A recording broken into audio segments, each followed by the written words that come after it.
Endoscopy এবং colonoscopy এই test দুটো আমরা জানি যে এই দেশে আমরা খুব কমনলি করে থাকি। বিশেষভাবে কোলোনোস্কোপি তো আমরা স্ক্রিনিং টেস্ট হিসাবে করে থাকি। তো কাদের কাদের ক্ষেত্রে আসলে এন্ডোস্কোপি করা আমরা সাজেস্ট করে থাকি কোন কোন সিচুয়েশনে, এবং আম, অবশ্যই করা উচিত, গুরুত্বপূর্ণ, এবং একই সাথে কোলোনোস্কোপি সম্পর্কেও একই ইনফরমেশন জানতে চাই। মুখের মাধ্যমে কিংবা পায়ুপথের মাধ্যমে আমাদের পরিপাকতন্ত্রের উপরের অংশ বা নিচের অংশ ক্যামেরার মাধ্যমে দেখতে পারি, সেখানকার রোগ নিরূপয় করতে পারি, সেখানে যদি কোনো রোগ হয়ে থাকে সেখান থেকে টিস্যু বায়োপসি করতে পারি, সেখানে যদি কোনো রকম ক্যান্সার ডেভেলপ করে বা গ্রো করে বা কোনো বিনাইন টিউমার বা যেটা অক্ষতিকারক টিউমার যদি গ্রো করে সেগুলো কেটে বের করে আনতে পারি। কারো পেটে আলসার হয়েছে বা কোনো ক্যান্সার হয়েছে কিংবা কোনো ইনফ্লামেশন বা প্রদাহ হয়েছে কিংবা কোনো কারণে তার হঠাৎ করে রক্তক্ষরণ শুরু হয়েছে পাকস্থলী কিংবা খাদ্যনালী থেকে, তখন আমরা সেখানে এন্ডোস্কোপি দিয়ে দেখতে পারি এবং ইমিডিয়েটলি সেই সমস্যাগুলোর সমাধান করতে পারি। এন্ডোস্কোপি এবং কোলোনোস্কোপি এই টেস্ট দুটো আমরা জানি যে এই দেশে আমরা খুব কমনলি করে থাকি। বিশেষভাবে কোলোনোস্কোপি তো আমরা স্ক্রিনিং টেস্ট হিসাবে করে থাকি। তো কাদের কাদের ক্ষেত্রে আসলে এন্ডোস্কোপি করা আমরা সাজেস্ট করে থাকি কোন কোন সিচুয়েশনে, এবং অবশ্যই করা উচিত, গুরুত্বপূর্ণ, এবং একই সাথে কোলোনোস্কোপি সম্পর্কেও একই ইনফরমেশন জানতে চাই। আমি একজন গ্যাস্ট্রেন্টোলজিস্ট, তার মানে আমি পরিপাকতন্ত্র এবং লিভারের বিশেষজ্ঞ। এবং আমরা শুধু রোগী দেখিও না, আমরা রোগীর ভেতরে বলতে পারেন যে ছোট ছোট প্রসিডিউর করি, এবং তার মধ্যে একটা প্রসিডিউরকে আমরা বলি এন্ডোস্কোপিক প্রসিডিউর। আসলে এন্ডোস্কোপি ব্যাপারটা কি? এন্ডোস্কোপি হলো এক ধরনের যন্ত্র যেটা একটা ছোট্ট নলের মতন, এবং সেখানে ক্যামেরা লাগানো থাকে, এবং আমরা মুখের মাধ্যমে কিংবা পায়ুপথের মাধ্যমে আমাদের পরিপাকতন্ত্রের উপরের অংশ বা নিচের অংশ ক্যামেরার মাধ্যমে দেখতে পারি, সেখানকার রোগ নিরূপয় করতে পারি, সেখানে যদি কোনো রোগ হয়ে থাকে সেখান থেকে টিস্যু বায়োপসি করতে পারি, সেখানে যদি কোনো রকম ক্যান্সার ডেভেলপ করে বা গ্রো করে বা কোনো বিনাইন টিউমার বা যেটা অক্ষতিকারক টিউমার যদি গ্রো করে সেগুলো কেটে বের করে আনতে পারি।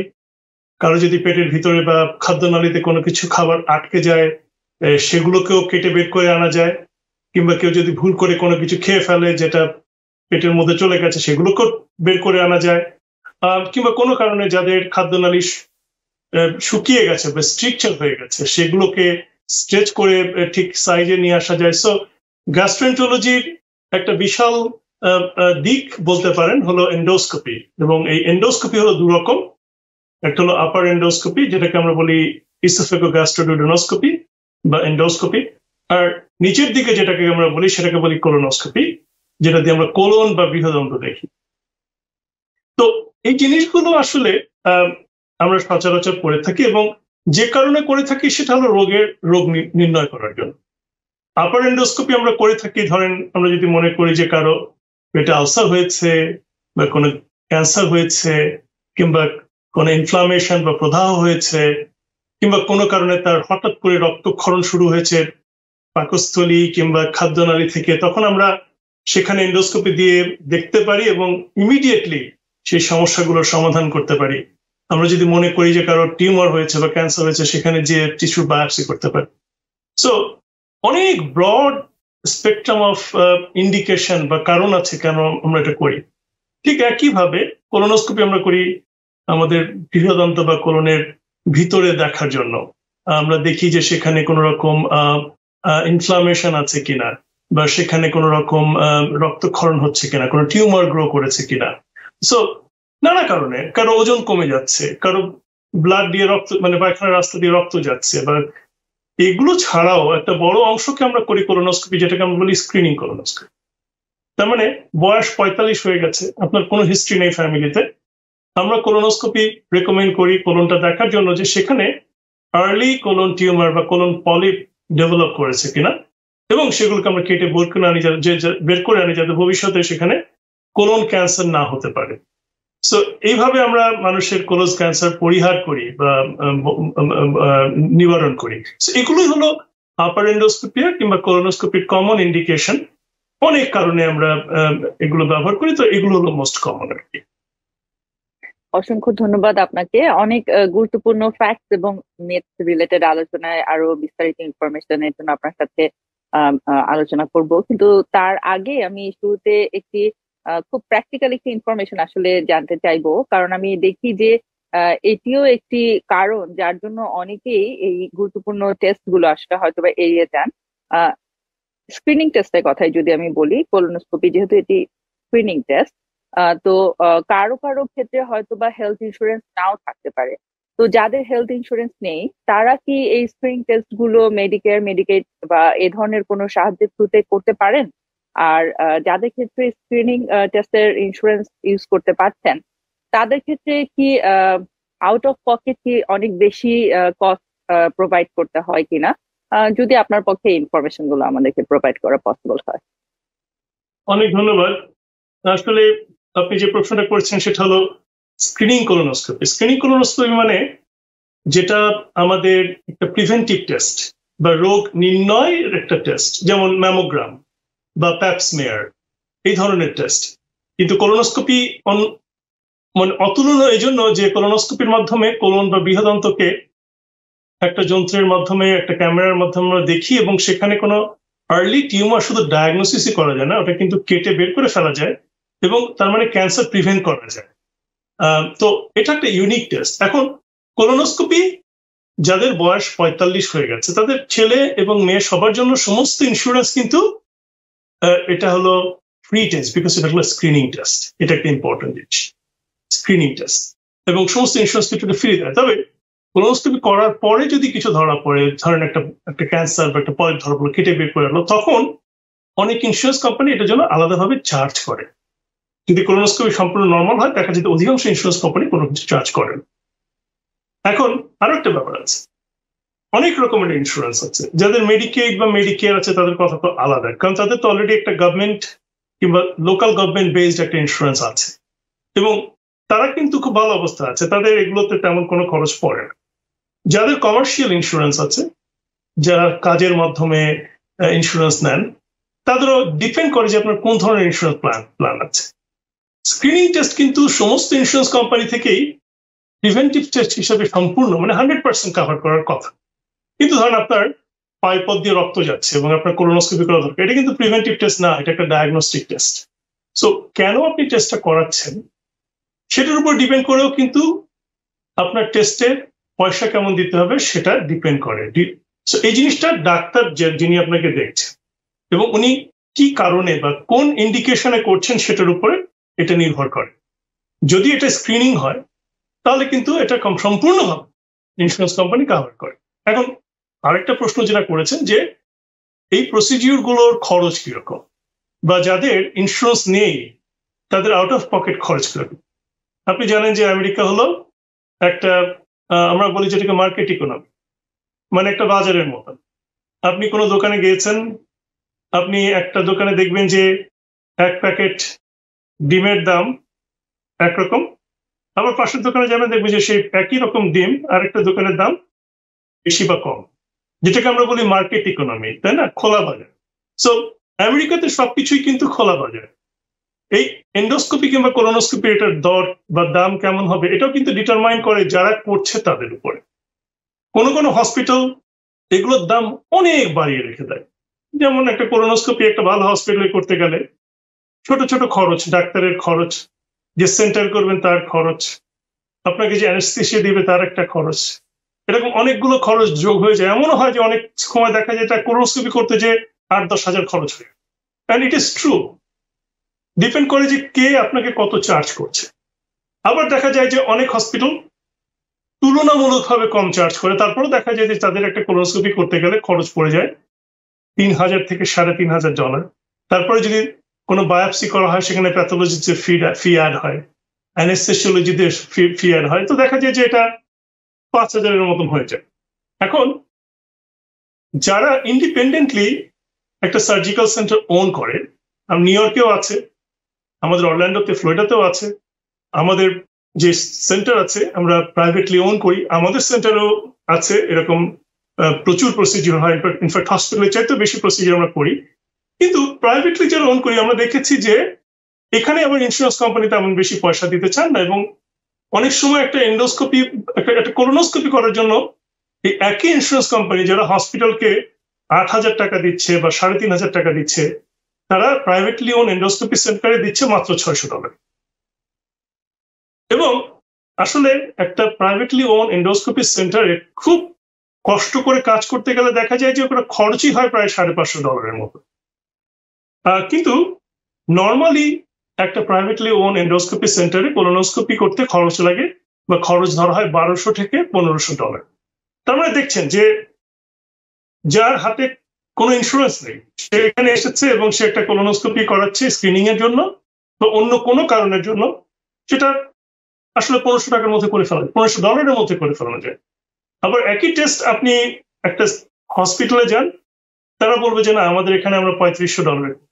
আপনি ম্যানহাটনের একটা বড় এনআইইউতে যান বা বড় কোনো ইউনিভার্সিটি হসপিটালে যান, তারা বলবে যে না আমাদের এখানে $7,500।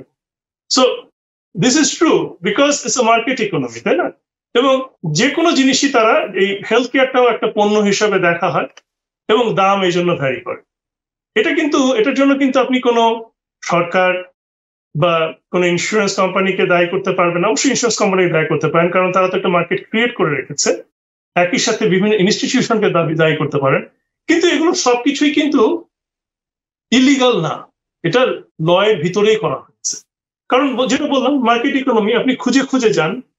তো মজার কথা বলি আপনাকে, এতদিন পর্যন্ত হসপিটাল কিংবা ডাক্তার বা বিভিন্ন সেন্টার এটা ল ছিল না যে আপনাদের কত খরচ সেটা প্রকাশ করতে হবে, কারণ প্রকাশ করলে তো সুবিধা, যারা গ্রাহক তারা খুঁজে খুঁজে যেখানে কম খরচ আছে বা যেখানে সেফলি কম খরচের মধ্যে করা যায় সেখানেই তো যাবে, তাই না? যেমন আমি আপনাকে বলি, আমেরিকা থেকে অনেকে প্লাস্টিক সার্জারি করতে চলে যায় মেক্সিকোতে, আমেরিকা থেকে অনেকে কার্ডিয়াক ক্যাথেটারাইজেশন করতে চলে যায় ইন্ডিয়া, ইভেন ক্যাবেজ পর্যন্ত করে আসে এবং 2 সপ্তাহ ছুটি কাটিয়ে আসে একটা প্যাকেজ ডিল নিয়ে। কেন? কারণ খরচ কম। তো আমেরিকা থেকে অত বেশি হয় না, কানাডা বা ইউরোপ থেকে বিভিন্ন দেশ থেকে আমরা দেখি যে ইন্ডিয়াতে যাচ্ছে বা সিঙ্গাপুরে যাচ্ছে বা থাইল্যান্ডে যাচ্ছে, একটা প্যাকেজ ডিল পেয়ে যায়। এবং সেই প্যাকেজ ডিলতে আমেরিকার দেখা যায় যে ইন্স্যুরেন্স কোম্পানির খরচের অনেক কম হয়ে যায় অনেক জায়গায়। তো একটা ডিল যেটা প্রেসিডেন্ট ট্রাম্প করেছিলেন যে এই খরচ যেটা হবে সেটাকে দেখাতে হবে, এটাকে প্রকাশ করতে হবে।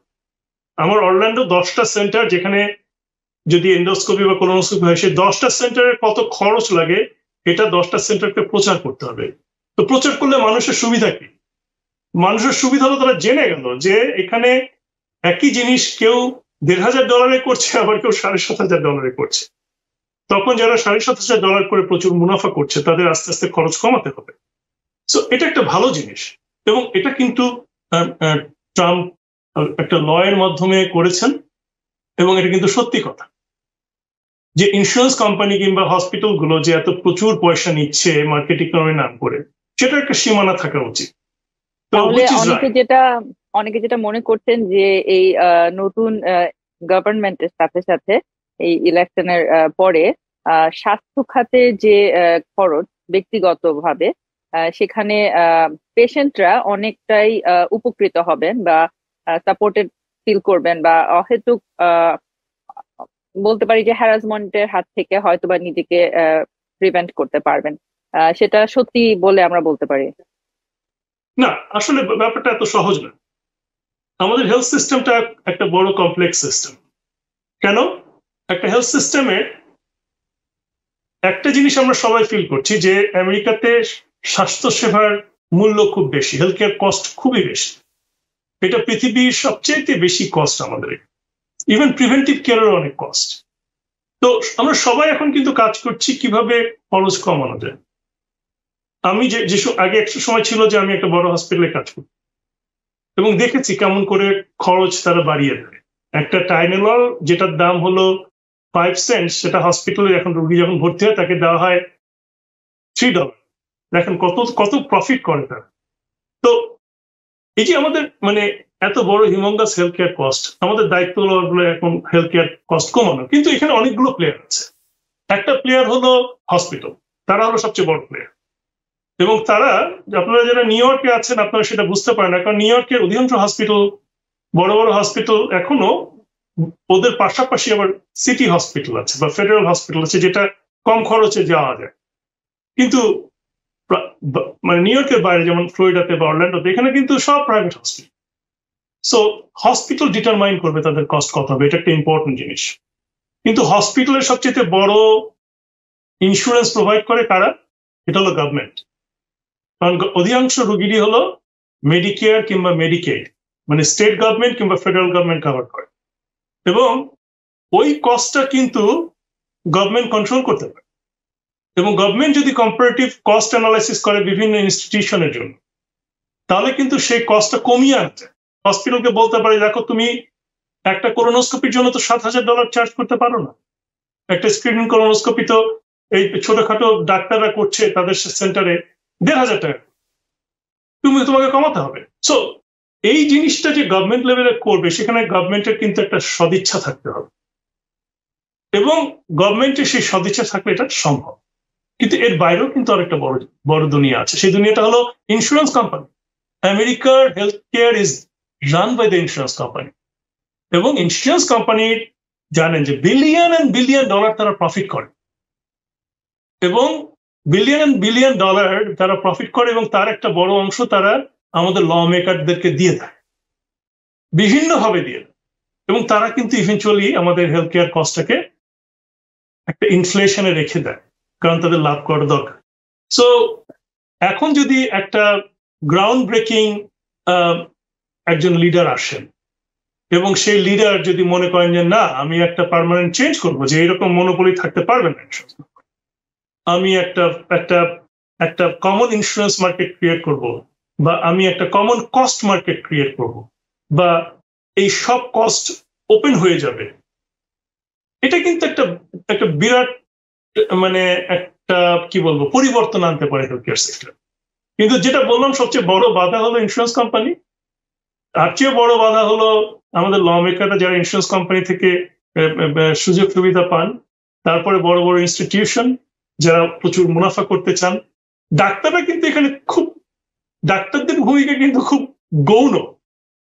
টোটাল হেলথ কেয়ার কস্টের মাত্র 8% ডাক্তাররা পান, 92% পান হলো insurance company, health care company, pharmaceutical company এরা। আরেকটা বড় কস্ট হলো ফার্মাসিউটিক্যাল কোম্পানির কস্ট, যেটা আমাদের এটার সাথে রিলেটেড না।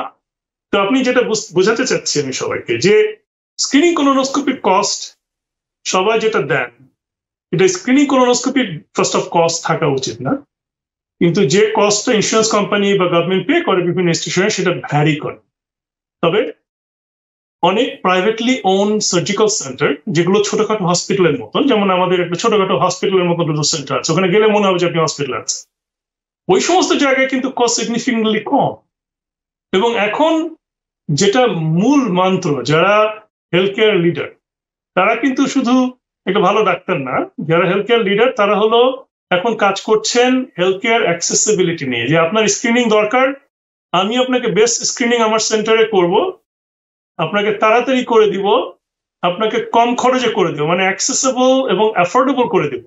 আরেকটা জিনিস হলো যে আমি এক্সিলেন্ট কোয়ালিটিতে কাজ করব, যে আপনার সবগুলো পলিপ যেগুলো প্রি ক্যান্সার আমি বের করে দিব, এবং সেটা ন্যাশনাল অ্যাভারেজের চেয়ে ভালো। সো এইরকম হেলথ কেয়ার যদি ডাক্তাররা ক্রিয়েট করতে পারে, তখন হেলথ কেয়ার কস্ট আস্তে আস্তে করে কমে যাবে। সো মধ্যে কথা যেটা বলি, যে আসলে হেলথ কেয়ার কস্ট বা একটা কোলোনোস্কোপির কস্ট বা একটা এন্ডোস্কোপির কস্ট কত হবে, এটা কিন্তু অনেক ফ্যাক্টরের উপর ডিপেন্ড করে। তবে এটা যদি স্ক্রিনিং হয়, এটা আপনার পকেট থেকে কোনো কিছু দেওয়ার কথা না। অবশ্যই, অসংখ্য ধন্যবাদ। সুপ্রিয় দর্শক, আসলে কস্ট বিষয় এত বিস্তারিত আজকে আলোচনার শুরুতেই এই বিষয়ে আলোচনা করবার কারণ হচ্ছে যে যেহেতু আমি বললাম যে আমি অনেকেই দেখেছি যাদের হেলথ ইন্স্যুরেন্স কভারেজ নেই, হয়তোবা এই দেশে নতুন এসেছেন, অথবা তিনি হয়তোবা ডিফারেন্ট কোনো হেলথ কভারেজ সিস্টেমে মুভ করেছেন, এবং নানা ধরনের ল্যাক অফ ইনফরমেশনের কারণে তিনি হয়তোবা ভাবছেন যে এই টেস্ট করানোটা তার জন্য অনেক বেশি এক্সপেন্সিভ হয়ে যেতে পারে, এবং সেই জন্য সে হয়তো বা আর ফার্দার কোনো অ্যানালাইসিসও করছে না। কিন্তু আমরা কিন্তু জানতে পারলাম যে 45 বছর অথবা তার বেশি বয়স যাদের, তাদের জন্য কিন্তু আসলে এটি স্ক্রিনিং টেস্ট হিসাবেই করানোটা ল অনুযায়ী এটা নিয়ম রয়েছে, এবং আপনি অ্যাকর্ডিং টু ল সেক্ষেত্রে আপনি কিন্তু আসলে ফ্রি অফ কস্টে এই টেস্টটি করাতে পারবেন। এবং আমরা অবশ্যই চেষ্টা করব আমাদের যে যে স্টেটেই থাকি না কেন সেখানকার লোকাল ইনফরমেশন গুলো আমরা কালেক্ট করে অবশ্যই ইনফরমেশন অনুযায়ী আমরা এই টেস্ট কন্টিনিউ করবার চেষ্টা করব। কারণ হচ্ছে কোলোনোস্কোপি কিন্তু আসলে ভীষণ গুরুত্বপূর্ণ একটি টেস্ট, এই কারণে আমরা জানি যে আগে থেকেই যদি আমরা পলিপ ডিটেক্ট করতে পারি তাহলে কিন্তু আমরা ক্যান্সারের মতো একটি সিচুয়েশনকে রুখে দিতে পারি। এই মুহূর্তে চলে যাচ্ছি একটি ছোট্ট বিরতিতে, বিরতির পরে আপনাদের সাথে ফেরত আসছি অনেক গুরুত্বপূর্ণ ইনফরমেশন নিয়ে। আমাদের সাথে থাকুন। নিউ ইয়র্ক থেকে সম্প্রচারিত TVN 24 টেলিভিশন বিশ্বজুড়ে বাঙালির কণ্ঠস্বর।